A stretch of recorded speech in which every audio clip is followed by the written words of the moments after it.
So greetings from Pennsylvania once again. We're out here currently in Schuylkill County at Sweet Arrow Lake. It's a park up here just east of Pine Grove. And this, as you can tell by the title of the video, it's another episode in our Following the Union Canal. Because I've been kind of taking a little bit of a break from canal videos for a little bit here, but this one's a little bit different. We're going to be talking about the Great Flood of 1862. I think I mentioned this in previous videos, but it's time to get this one done. Yes, like I said, we're currently here at Sweet Arrow Lake, and the reason is that one of the reservoirs for the Union Canal, of course this flood affected mostly what's called the branch canal, or the Pine Grove extension of the canal, that went from Union Waterworks north to Pine Grove. It was finished, the main line canal was constructed first, and then this was kind of finished about 2 years later. It's actually a cool trail. It goes up to like a boardwalk. There's a little waterfall up here. But we are headed to what's called the Berger Dam, which was one of the main reservoirs that provided water for the Union Canal, or the Branch Canal at least. So in some ways, this is kind of where that Great Flood started, with the breaking or the collapse of one dam, one reservoir, results in the collapses of others. Because when this one collapsed, the big dam where it's Satara Gap, which you filmed in the past, that one collapsed as well, and that one was disastrous. Kind of like a chain effect. And I think we'll be able to see the waterfall from here. I haven't been here for a while. Oh, it's right below us. There we go. At least one of them.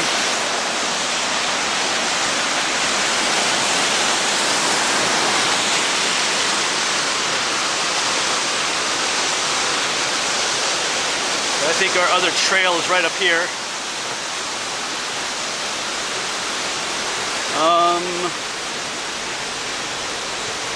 Yeah, Berger Dam Trail. We want to turn right here.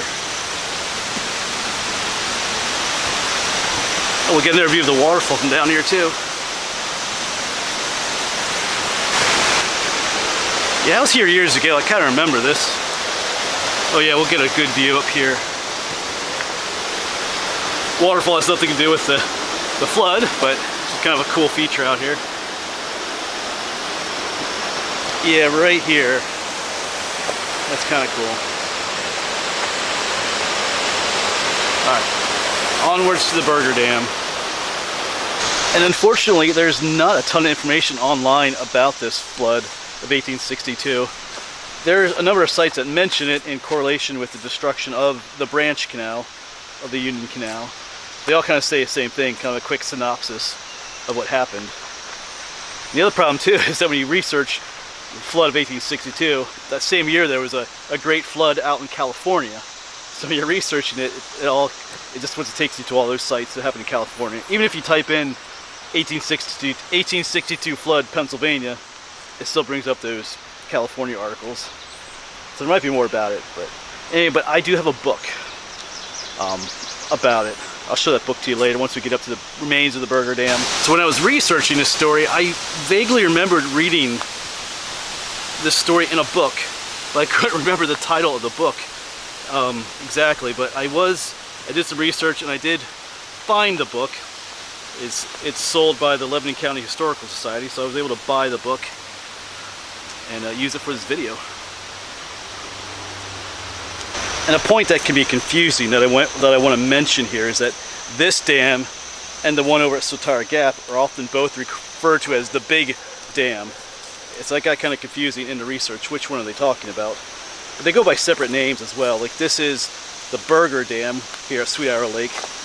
The one in the gap is often referred to as the main reservoir, but they both get referred to as the Big Dam.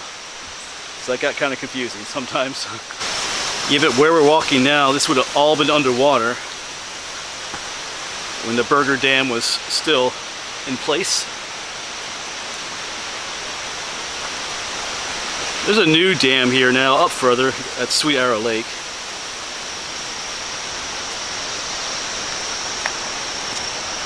And I think I'm going the right way. I was here years ago, visited the spot. I think they have some historical plaques up and stuff like that. But the plan for this episode is to visit several different spots and read from that book. It's actually a newspaper article that book, copied. So it kind of has a different feel to it. Talks about what happened, but it also talks about the lives of the people that died in this flood, in this area. I think about 9 people perished. So we're going to visit the remains of the Berger Dam, talk a little, read a little bit, and talk a little bit. Then we're going to go visit the site in Soltara State Park, where the big dam was, right there by lock number 6. Then we're going to go down a little bit further down the creek, the Soltara Creek, to an intersection of Soltara State Park, where perhaps some of those people lived or close by. And then we're also going to go visit the one cemetery where some of them are buried. I think it's called Salem Walmer's Church, not too far from Fort Indian Town Gap. So at each spot I'll read different aspects of that story and what happened. Okay, so I think we're pretty close to where those ruins are. Hear the road, I think that's 443 you're hearing. Is this it? I think, oh yeah, here we go, here's part of it. Yeah, that's one side of it. And over here's the other. It's a little more impressive on the other side, I think. But this is the old dam going up through here. Yeah, so right here it is on the other side. You can see the stonework. It's not terribly tall here. Of course, back then it would have been larger. It failed, so it was destroyed. And this is all it here. It's all covered in brush. You can see a little bit more of it up here.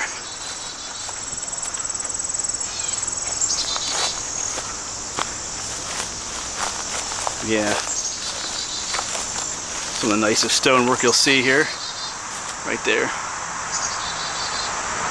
Well, they have a little bit of information here. The dam was built across the upper Little Soltara Creek before 1783. First settlers.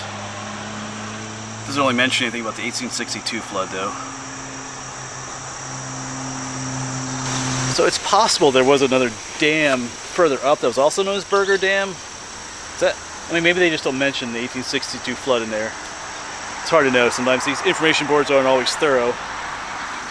But the one in that picture doesn't look very big either. So I just, my mind's kind of working there. So maybe I know there were, I don't know. Because I know further back on this property there's, I don't know. Because the amount of water that was dammed up here was quite a bit. So I'm not sure. I'm not sure about that. If you know, if you have more information about that, if you're more familiar with this area, if there was another dam besides this one that was here, you can let me know. But I know the book I have and other information called it the Berger Dam. This one's called the Berger Dam, so I don't know. We'll see. But no doubt this one failed during that flooding as well. I'm going to find a spot and read to you a little bit from that book first. It's kind of noisy right here though. So maybe we'll find a quieter spot. Because I know in the far eastern part of the property there's something called the Big Dam Trail, which I hiked before, but I didn't see the remains of any dam along that trail years ago. That could be where it was though. Just kind of thinking out loud here. Irregardless, this dam broke in 1862. Part of that great flood. Alright, so here is the book. From Blickdale into the Soltara Gap. That's what the book looks like. So I'm going to read, like I said, this is a newspaper article, and we'll read you a little bit. Like I said, each site. Gotta find where we were. Let me start at the very end of the article. I should mention the author. Yeah, reprinted from the Lebanon Courier of June 12, 1862. Does it say the guy's name? The Great Flood in Lebanon County, immense amount of property destroyed, several lives lost. Alright, let me go to the very end here, where it talks about a general synopsis. Commencing at the extreme head of the company's works, the Big Dam, which I think is here at Sweet Arrow Lake, situated about 2 miles above Pine Grove, or better known as the Berger Reservoir, is entirely swept away, carrying great destruction with it. 3 grist mills were destroyed. some sawing mills, and a number of other improvements, such as all the feeder dams at or near Pine Grove, together with all the bridges across the canal and Swatara, doing great damage all along the line. The Little Dam is also swept away. I wonder if that's the one we were at, the Little Dam. The Little Dam was also swept away, leaving the channel in such condition that a stranger would scarcely know a canal was ever there. The Big Dam in the Swatara Gap, we mentioned two big dams, or known as the main reservoir, is also swept away to near its bottom, carrying with it all the aqueducts and bridges, with but few canal bridges left. The general damage to the embankment from Pine Grove to Jonestown is immense, in many places scarcely showing that a canal was ever there. So that's kind of a synopsis of the damage in here. The most destructive flood that has ever occurred in Lebanon County took place last week, because this was mentioned in 1862. There's been more destructive ones since then. There was an immense amount of property loss, and which is more to be regretted, several persons were drowned. Our Jonestown correspondent has placed under us obligation for the following full account of the distressing casualties. It doesn't mention the courier's, the guy's name though. Dear sir, it is simply impossible to give anything like an accurate statement of the destruction and damage of property, besides the large number of lives lost by the recent heavy freshet on the Swatara Creek, commencing at the Big Dam, or the main reservoir of the Union Canal. I can only name a few of the large numbers who have suffered.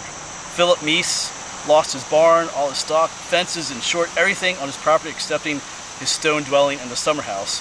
One of his oxen was, however, found the next morning in one of the fields with the trough fast to his chain that was around his neck. It saved his life. The county bridges were all swept away, not even leaving the pier standing. So complete was the destruction, the woods along the creek are filled with piles of wood, pieces of bridges, logs, green trees, stumps, and fragments of fences, pig pens, sheds, parts of sawmills, furniture, stray pieces of wrecked boats, boards, shingles, and almost everything that can float can be found. Dead cattle, sheep, hogs, etc. Some heaps are as large as an ordinary two-story house. So, I mean, there's no pictures, but I think you can picture that kind of a damage. The number of lives lost is 9. 3 of the Proudfoot family. Those are the ones we're going to visit in the cemetery at Womelsdorf.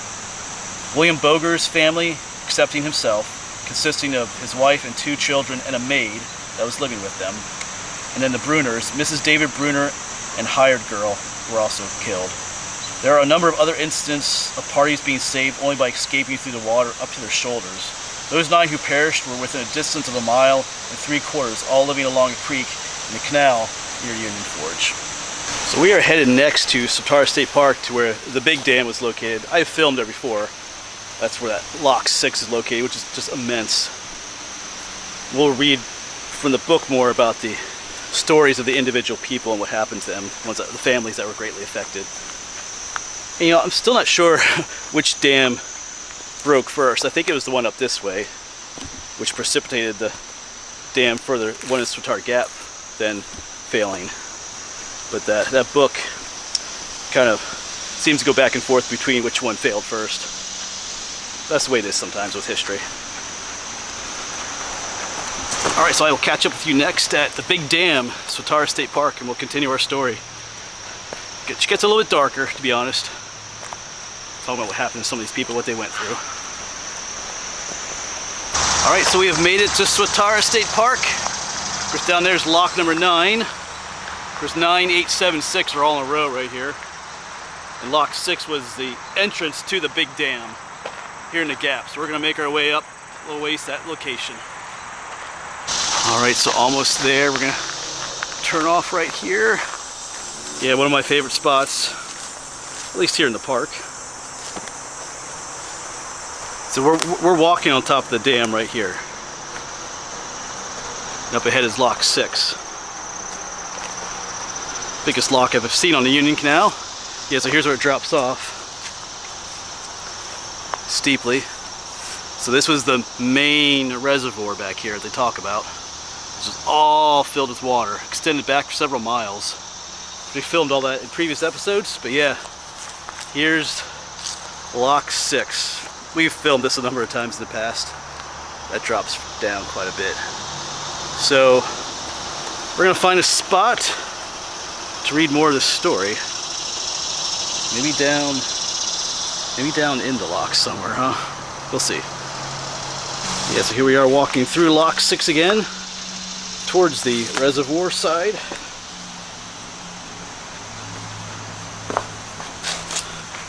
Alright, maybe we'll find a place. I don't know. Let's keep going a little bit here. So I need to find a place to sit and read for you. Might be cool to read in here though. Alright, this will work right here in the shadows of lock number 6. That's pretty cool. So this is what I'm going to read next. I'll read some of it here and then some of it at the next location. But this is the statement of Mr. Raymond Lewis, who survived the flood. Actually, his story is pretty interesting.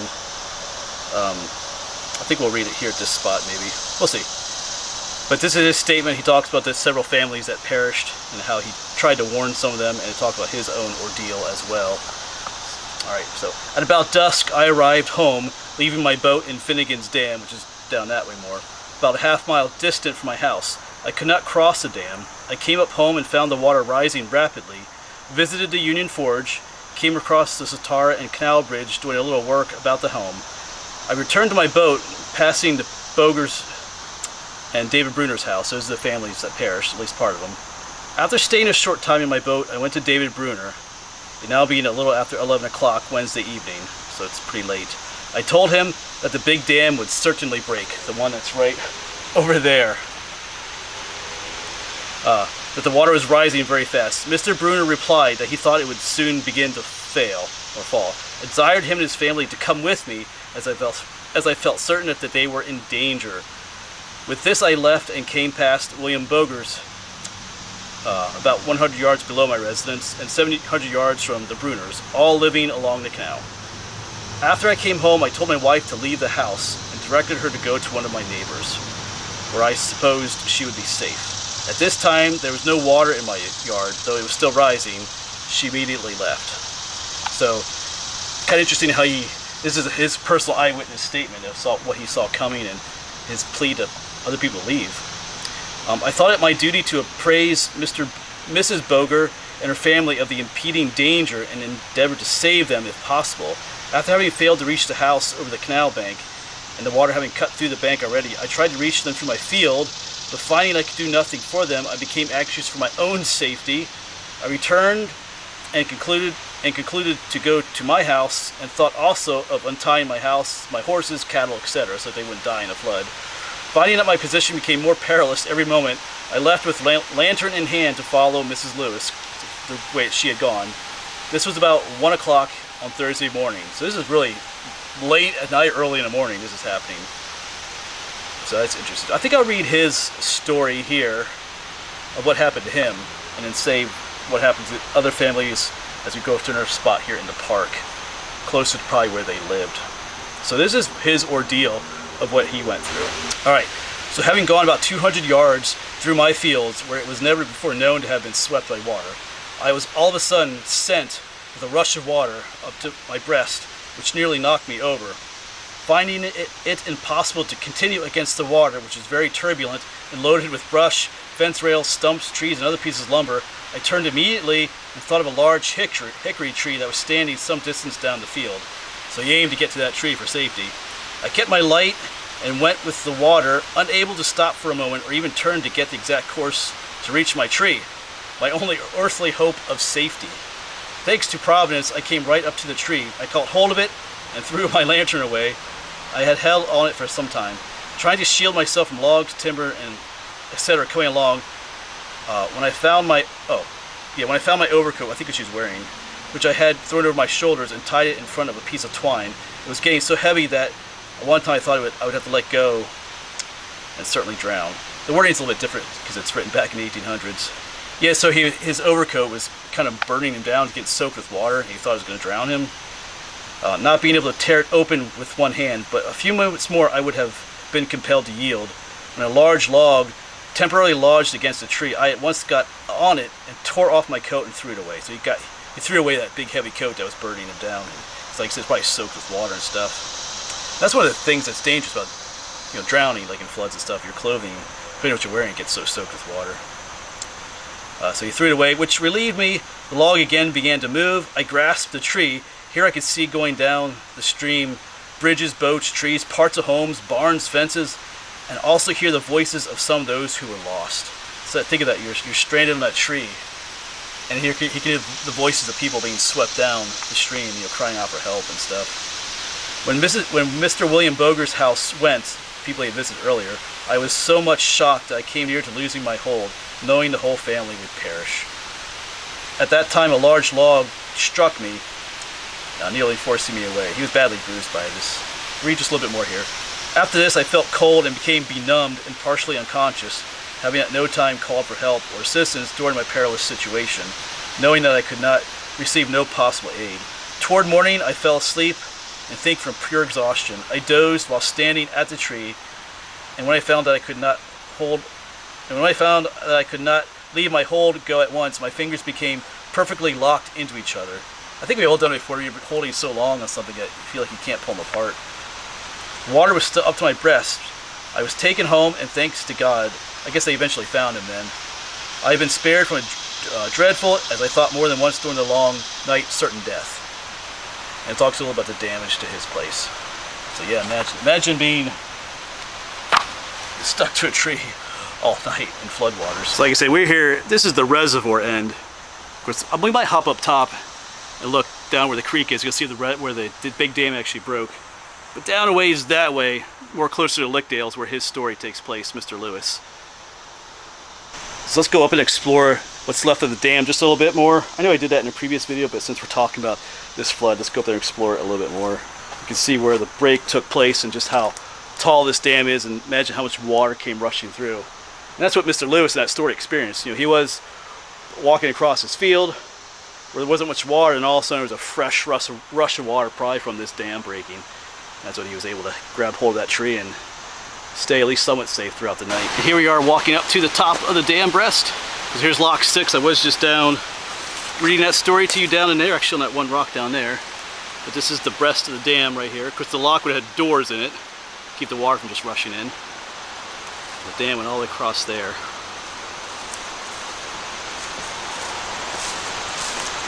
And the Satara Creek is down there. That's what was dammed up. Might get a view of that in a moment.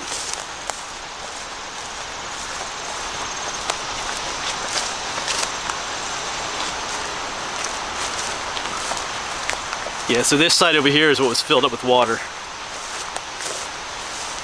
All throughout there. Alright, so I'm going to make my way back to where I parked, right by the Waterville Bridge, and then we're going to head a little further south, closer to Lickdale. There's a little section of Swatara State Park down there. I think it's called the Lickdale Trailhead, where you can like put a kayak in and stuff, but that's much closer to where these people's houses were that we're talking about in the story. So I thought it'd be fitting to read about the people that perished closer to where it actually happened. So I'm going to talk about the two families, the Boger family, I think I'm saying that name right, I'm not sure, but and the Bruner family, and a little bit about the Proudfoots, that was the third family. They're all closer down that way.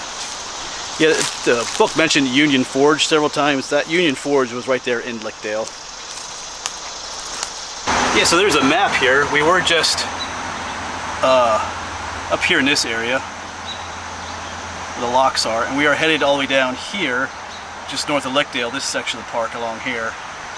And earlier we were way up off the map up here somewhere at Sweet Arrow Lake.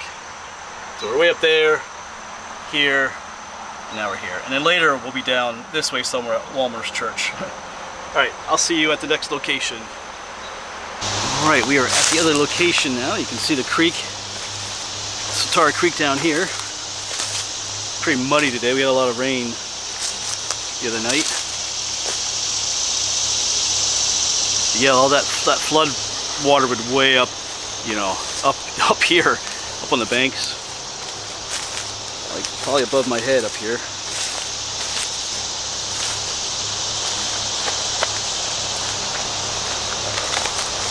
Yeah, so once again, just picture walking through your yard or your field and just being swept away by flood waters, and just, you know, hoping as best you can to be able to get to that one tree that you think might be able to help you. That's terrifying. But yeah, somewhere down here, maybe somewhere was where those families lived. I'm not sure exactly where. It was just, we're just north of Lickdale, about a mile or so. It could have been south of there too, but I'm not entirely sure. But somewhere in this area is where those families were. The canal is actually on the other side of the creek at this point. So I'm going to find a spot to sit, tell you the stories of those families.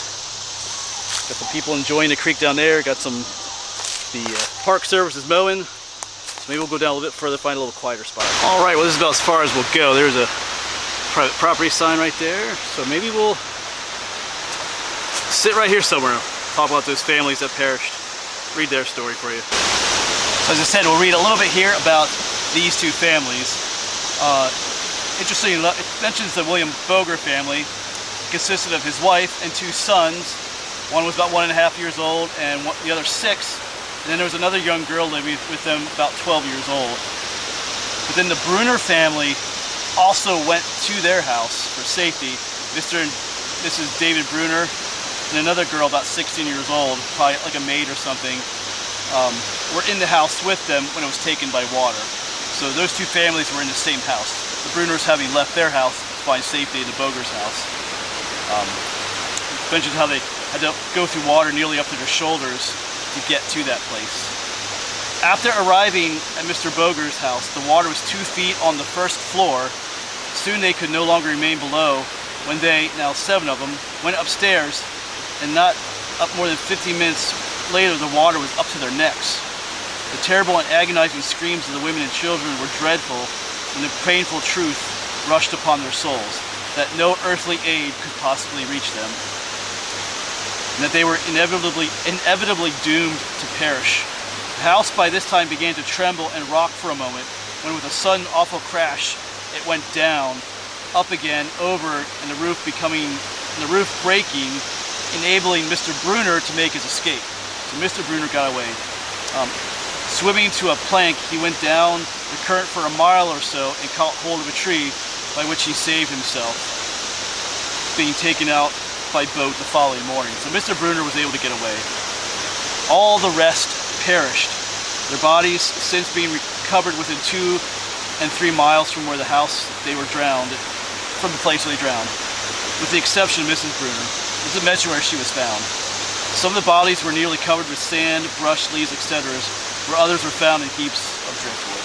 Yeah, so imagine being in that situation yourself. You know, you're making it to your house, the flood waters just keep rising higher and higher in the house, and then you feel the house start to tremble and move, and you know, sorry, I gotta get through this brush here, and then you feel the house just kind of like tip over, and then as it's tipping over, you know, the house pretty much starts to fall apart. So some of them may have died before they even drowned, I guess you could say, if that makes sense. They may not have drowned because the house falling apart and people inside of it, that could have very well done them in as well. And some people might ask, well, why didn't Mr. Brunner try to save some of them, especially like his own family? Well, it says, you know, the roof ripped open, you know, and he was able to get out, but you know, it's a flood. There's a torrent of water flowing through, you know, carrying the house away. So swimming back to this house that's crushing and breaking apart to save people is probably not really an option. I mean, like you say, you found a plank and it just swept away, so it wasn't like you can swim against the current to go back. So I don't know that he was in any position really to be able to save anybody. He probably wanted to, but so I wouldn't judge him too harshly. I mean, he lost his whole family basically. All right, but from here then we're gonna head to, like I said, it was at Salem Walmer's Church, close to Indian Town Gap, not too far from here. We're gonna read about the last family that perished in this flood, the Proudfoot family. I think 3 members of that family perished, wife and the 2 daughters. But their graves are known. They're at that church, so I think it's fitting to go to their gravesite and read their story there. So I'll see you over at the church. All right, so here is the church. There's an older graveyard here, but there's a newer one up on the hill up there too, which was established in 1863, I think I saw on one gate over there. So we'll see. They could be in either one. If they, you know, perished in 1862, they could be in the one up there, but we'll check the one down here below first. Hopefully we'll find them. And I do need to credit my friend John, the hometown historian, because I saw him, he was here some time ago, and he had found their grave markers here, and he had mentioned about how they had died in that flood. So I got my mind thinking about this video. So that's one of the things. So It's one of the reasons I knew they were here, but then it also mentioned it in that book. But I think I'd seen his pictures first before I had gotten the book, if it got my correct order. But anyway, let's go look for the Proudfoots. It's definitely a historical place. Lots of Revolutionary War soldiers, the War of 1812. Some of these markers are really old looking, like the ones that are hand carved. Like these two here, there's a 1799 date on there, 1791. Still looking for the Proudfoots. So still looking, but I think I got things backwards there earlier. I mentioned the newer cemetery was built in 1863. They wouldn't be up there. They died in 1862. For some reason I had that backwards in my mind. Because I just walked up there a little bit, I was looking around. Yeah, they're not up there. So anyway, let's find them. Yeah, and literally just after I made that last comment, I looked down, and there it is. I think it says Proudfoot. I think it's why I didn't find it earlier, because it's a flat one. Yeah. Yeah, Margaret, Martha, and Isabel were the two daughters. Sorry, my shadow's in the way a little bit there. Isabel. Then the mom was Anna. They all died 1862. Then you have the dad, James, 1875 he died. So not too long after. I wonder if he was heartbroken. Well, probably was. But yeah, there it is, Proudfoot. Maybe they could be cleaned up just a little bit. But yes, I'll find a spot to tell you their story. Story of Anna, Martha, and Isabel. I think there were two other sons, two smaller children too, but you have to feel for James. But here they are. It's even written there. Mother and daughters drowned in the Sotara Gap dam break, June 5th, 1862. Alright, so just sitting up here by the church in the nice shade. It's kind of sunny out there in the graveyard. But I'll read the Proudfoot story here to you next, because we just got done with the other families, the Bogers and the Bruners.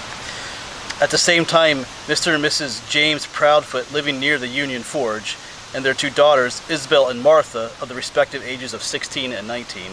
That's kind of sad. That's like, right on the cusp of, adulthood and stuff. And two smaller children, which I guess survived, were in their house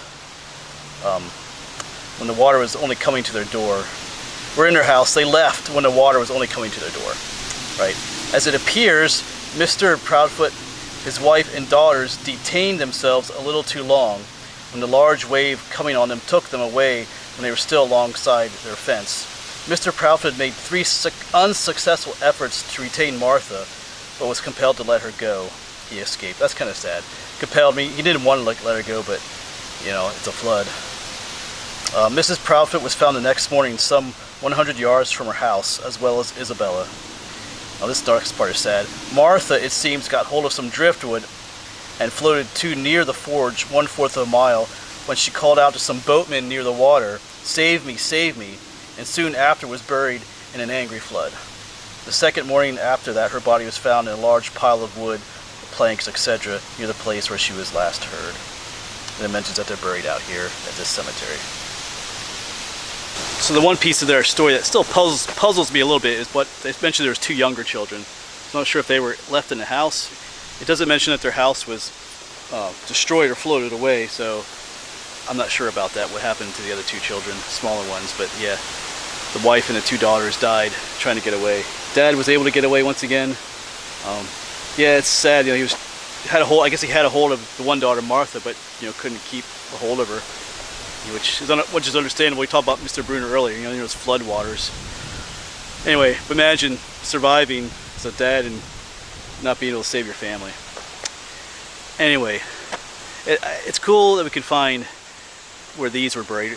Me and John had looked into where some of the other families are buried, but we couldn't really come up with anything, so I'm not really sure where they're buried at. Yeah, so once again, up there is where the Proudfoots are buried, right next to this Salem Walmers Church. Pretty historic church. There's lots of, like I said, Revolutionary War soldiers buried in there and stuff like that, but not a bad resting place. But that'll wrap things up, folks. And as always, if you have more information about this story, like I said, where the big dam at Sweet Arrow Lake was, like I said, I think I was at maybe what the little dam was. There's probably a bigger one up there somewhere. Or if you can fill in other gaps to these stories or more information. Like I said, there was a limited amount online, and all I really had was this book to go on. So I'm sure there's other people out there that know more information about it. So feel free to fill us in down below in the comments. It would be greatly appreciated. It always is. But I think that'll be it, folks. But as always, thanks for coming along, and hopefully we'll see you on the next one, wherever that may be.